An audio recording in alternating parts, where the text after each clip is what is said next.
Mamlakatimizda tadbirkorlikka keng imkoniyatlar berilib, ularning faoliyati to'liq bo'lishi mumkin bo'lgan barcha jihatlarga e'tibor qaratilmoqda.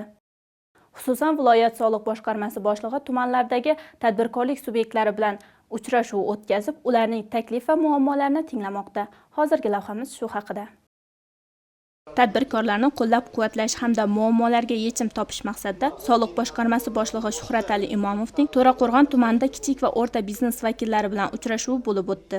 Unda tuman hokimi hamda mutasaddi tashkilot vakillari ham ishtirok etib, soliq qonunchiligidagi yangiliklar, xususan qo'shilgan qiymat solig'i ma'murchiligi, markirovkalar, yer va mol-mulk soliqlari ijara shartnomasi bo'yicha tushunchalar berildi. O'zaro muloqot tarzida o'tgan uchrashuv davomida tadbirkorlarning murojaatlari ham tinglandi. Barcha taklif va savollarga batafsil javoblar qaytarildi. Shu bilan birga muammoli masalalar ham o'rganilib, yechim uchun muddat belgilandi.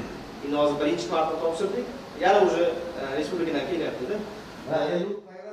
Muloqot yakunida tumanda eng ko'p eksportni amalga oshirgan tadbirkorlik subyekti, eng intizomli soliq to'lovchi, eng ko'p ish o'rin yaratgan tadbirkorlik subyekti, eng ko'p fiskal chek bergan tadbirkorlik subyekti nominatsiyalari bo'yicha ishtirokchilar tashakkurnomalar bilan taqdirlandi. Bu kabi uchrashuvlar va hamkorlik sohada yangi ish o'rinlari yaratish, tadbirkorlarni o'ylantirayotgan masalalarga tezkor yechim topishda katta ahamiyatga ega.